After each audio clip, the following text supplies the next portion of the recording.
halfway through the first month of 2024, but the US has already introduced over 250 anti-LGBTQ+ bills, with many of them specifically targeting the trans community. Speaking of media fear-mongering, you may have seen headlines, if you follow the LGBT news, warning about a huge wave of, quote, anti-LGBT bills being introduced into state legislatures across the country. For example, The Advocate, which is one of the biggest LGBT news websites in the country, just ran a headline that says 285 anti-LGBTQ bills are introduced in state legislatures already this year, and it's still just January. The story reads, after a record year for anti-LGBTQ+ legislation at the state level, 2024 is shaping up to be just as challenging. In 2023, more than 550 anti-LGBTQ+ bills were introduced across 43 states, and more than 80 were passed into law. So far in the new year, 285 have been introduced, according to the ACLU. Transgender people across the country are enduring a historic and dangerous effort to control our bodies and our lives, fueled by extremist politics with the goal of erasing us from public life, ACLU attorney Harper Seldon told The Hill. Taken together, these proposals are a blatant effort to deny transgender people the freedom to be ourselves at school, at work, and the support of the medical care many of us need to live. So this sounds really bad. 284 anti-LGBT bills introduced in just 2.5 weeks so far in January. Wow, that's a ton. People should be scared. They should be building bunkers for when they start knocking on our doors and rounding us up for the camps. This is crisis red alarm level territory. There's just a couple huge problems with this alarmist narrative. Hey guys, what if I told you you could immunize yourself to media bias and support my content all at the same time? I want to introduce you to Ground News. Ground News is a news platform designed to empower readers to compare multiple perspectives to see what details are emphasized, exaggerated, or left out entirely. For any story that's making headlines, you can see how the left, center, and right are all framing it. It also has this really cool feature where it highlights blind spot stories that are only being covered by one side of the media spectrum. Just go to the comments section or description of this video to go sign up for Ground News and give yourself the tools to see through media bias while supporting my content at the same time, which would be hugely appreciated because YouTube and Facebook are constantly demonetizing my videos. Now, let's get back to the video. The first is that this data tracks bills that are being introduced, not bills that are being passed or have any chance of remotely ever becoming law. So, for example, just thousands upon thousands of bills are introduced every year, and most of them go absolutely nowhere. In New Hampshire, for example, they have 400 members of their state house. So if just one of them wrote up a bill, even if 399 others disagreed with it and it was doomed to never go absolutely anywhere, they would count that. The other huge problem is what they're counting as anti-LGBT is so broad and encapsulates so much common sense, reasonable legislation devoid of any animus or bigotry that it is completely and utterly meaningless. So many of the bills labeled anti-LGBTQ+ legislation by the ACLU and by their media sycophants are actually things that many LGBT people ourselves, like myself, a gay person, would support. I went to the ACLU's website and I looked at their full index of all this legislation, and I wasn't about to go through every single one of these 284 bills,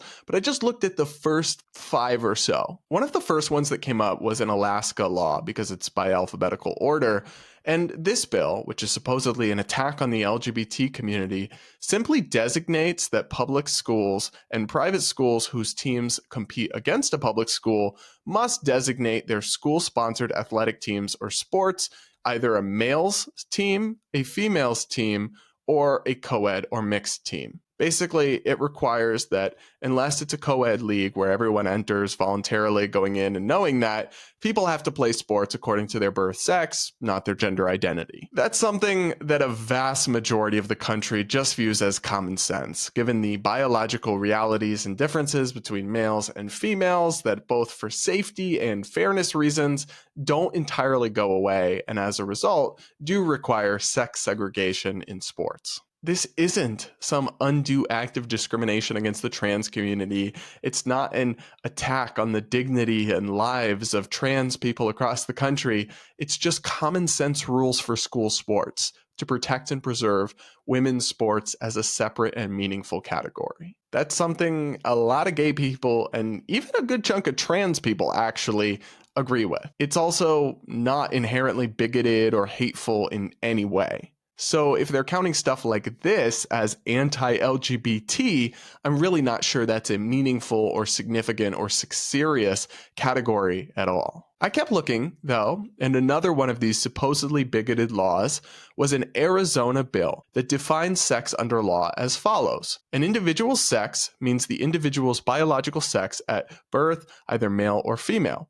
A female is an individual whose biological reproductive system is developed to produce ova, and a male is an individual whose biological reproductive system is developed to fertilize the ova of a female. Yep, so that's just a bill defining biological sex in a factual and objectively true manner under state law. And that's an anti-LGBT bill now. That's hate and bigotry to correctly and accurately define biological sex under law. You guys can go back in the archives and check out my conversation with PhD biologist Colin Wright, where we dive deep into biological sex and the reality of it and what it means.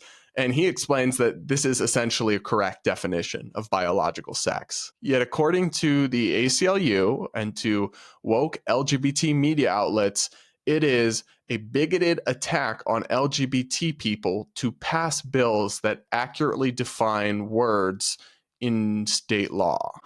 Another one of these bills was another Arizona bill that was about parental consent and notice in schools around issues related to gender identity and human sexuality.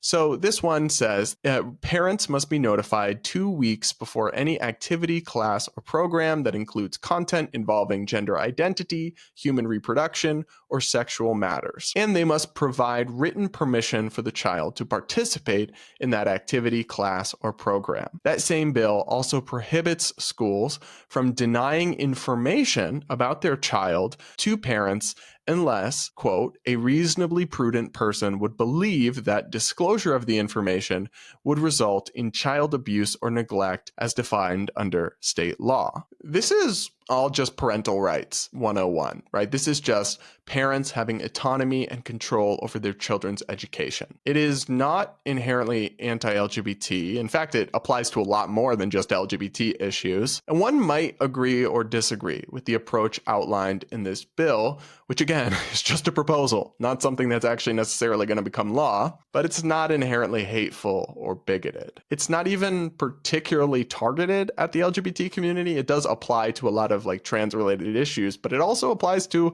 a whole host of other things that aren't directly related to the LGBT community. So these are just 3 of the examples that came up in the first few results I went over on their supposed list of 284 anti-LGBT bills. And as a gay person who's like center-right, moderate, I'm not a social conservative even, right? I'm not some religious trad. I can say that all 3 of these bills at least seem either like common sense anyone would support or something that is arguably defensible and not inherently bigoted. So to me, the whole 284 thing is just a list of policies that aren't in alignment with their left-wing priorities. It's not really a meaningful list of hate-fueled bills openly discriminating against people or anything in the way that it's being portrayed in the media. It's a nasty combination of fear-mongering and weaponizing people's genuine concern for the LGBT community to push what's essentially just a Democratic partisan policy agenda. I reject this out of hand, and I think it's a real shame that people who the LGBT community trusts to be an accurate source of information are so grossly deceiving them in this way.